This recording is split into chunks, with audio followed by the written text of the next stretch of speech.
మా మిత్రుడు పవన్ కళ్యాణ్ గారిని, బీజేపీని నమ్మారు, నరేంద్ర మోడీ గారిని నమ్మారు. మీరందరూ ఓట్లేశారు. ఈరోజు మీ రుణం తీర్చుకుని కార్యక్రమానికి శ్రీకారం చుట్టాం. ఈరోజు మీరు చూస్తే అభివృద్ధిని పట్టాలెక్కించాం. ఎక్కడికక్కడ ఒక్కొక్క పని చేసుకుంటూ ముందుకు పోతున్నాం. రాయలసీమలో కానీ రాష్ట్రంలో కానీ ఒక నేషనల్ హైవేస్ అన్ని 50,000 కోట్ల రూపాయలు ఖర్చు పెట్టి 3 ఏళ్లలో పూర్తి చేస్తున్నాం. 70,000 కోట్ల రూపాయల రైల్వే లైన్స్ అన్ని, రైల్వే స్టేషన్స్ అన్ని పూర్తి చేసే బాధ్యత తీసుకున్నాం. నిన్ననే అనౌన్స్ చేశాను. జిఎస్డిపి అంటే మన తలసరి ఆదాయం పెంచడం. ఈరోజు 12.94% వచ్చింది. నేను ఒక స్వర్ణాంధ్రప్రదేశ్ విజన్ తయారు చేశాను. అందులో 15% పెరగాలి. 15% పెంచుకుంటూ పోతే ఈ రాష్ట్రంలో ఎవ్వరూ పేదవాళ్ళు లేకుండా అందరికి దగ్గర డబ్బులుండే విధానానికి నేను ఆలోచిస్తున్నా. పేదరికం లేని సమాజం ఎన్టీ రామారావు గారి కళ. దాన్ని జయప్రదం చేసే బాధ్యత నాదని మరొక్కసారి మీ అందరికీ హామీ ఇస్తున్నా. తమ్ముళ్ళు, ఇక్కడ మీరందరూ ఉన్నారు. తెలుగుదేశం పార్టీకి ఒక చరిత్ర ఉంది. ఒకప్పుడు నేషనల్ ఫ్రంట్ అధికారంలోకి తెచ్చిన వ్యక్తి ఎన్టీ రామారావు గారు.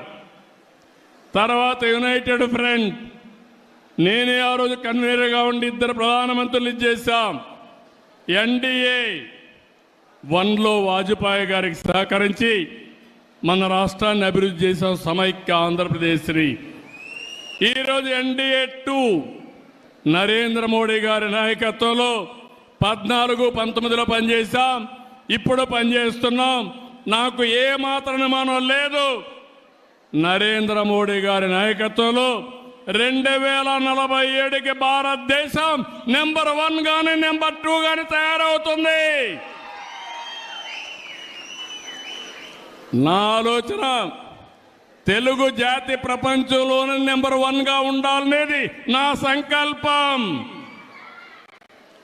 అలాంటివి జరిగేటప్పుడు ఎప్పుడు కూడా తెలుగుదేశం పార్టీ ఒక ప్రాంతీయ పార్టీ కానీ జాతీయ భావాలతో పనిచేసిన పార్టీ తెలుగుదేశం పార్టీ.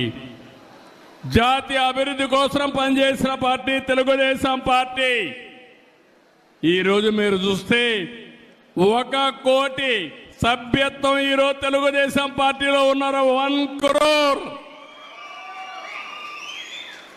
ఇటీవల లోకేష్ గారు జనరల్ సెక్రటరీ అయిన తర్వాత కార్యకర్తల సంక్షేమానికి పెద్దపీట వేశాడు.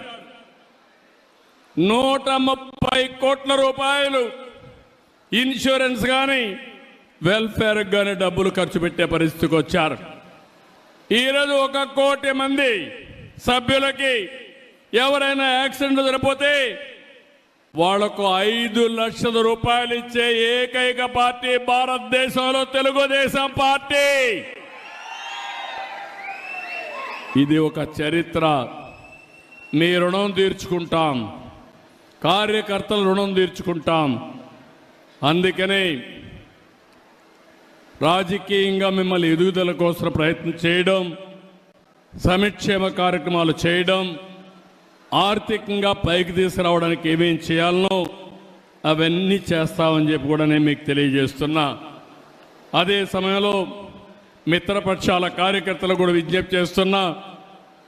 ఎక్కడికక్కడ అందరూ సమిష్టిగా పనిచేసుకుని మళ్ళీ ఎప్పుడు ఎన్నికలు పెట్టినా అఖండ విజయంతో ఎన్డీఏ గెలిచే పరిస్థితి మీరు ఉండాల్సిన బాధ్యత మీ మీద ఉంది.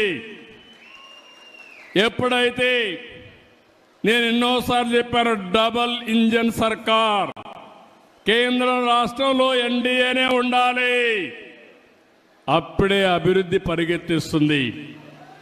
అందుకే ఈరోజు చూస్తే డబల్ ఇంజన్ సర్కార్, డబల్ ఇంజన్ గ్రోత్ రేట్ వస్తుంది, డబుల్ డిజిట్ గ్రోత్ రేట్ వస్తుంది. 2 ప్రభుత్వాలు కలిసాం, పనులు చేశాం. 13% అభివృద్ధి జరిగే పరిస్థితి వచ్చింది. జిఎస్టిపి వచ్చింది. ఇది 15-16%కి తీసుకపోతే పేదరికం అనే మాటే ఉండదని చెప్పి కూడా నేను మీకు తెలియజేస్తున్నా.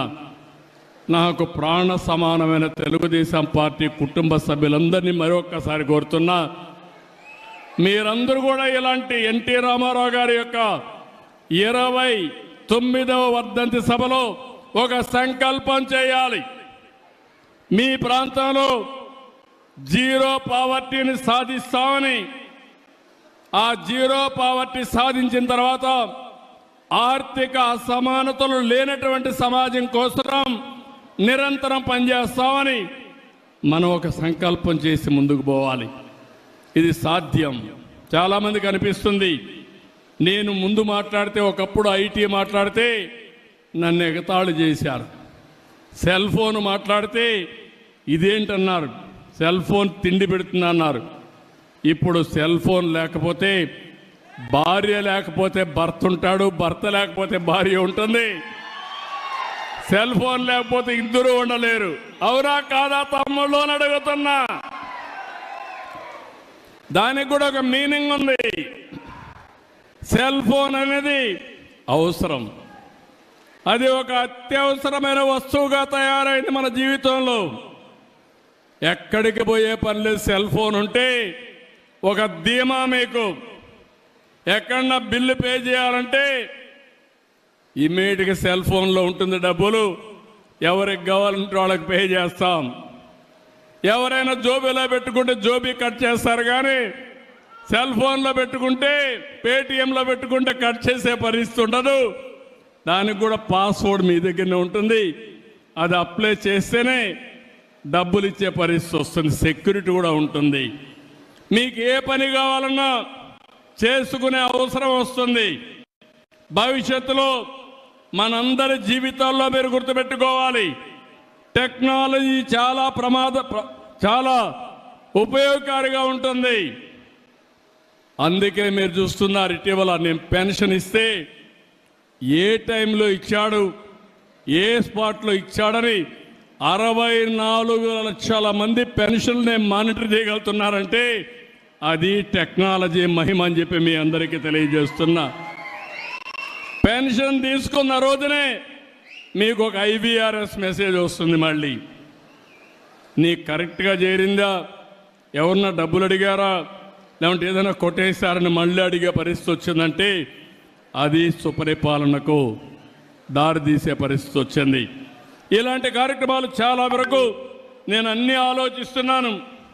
ఏంటి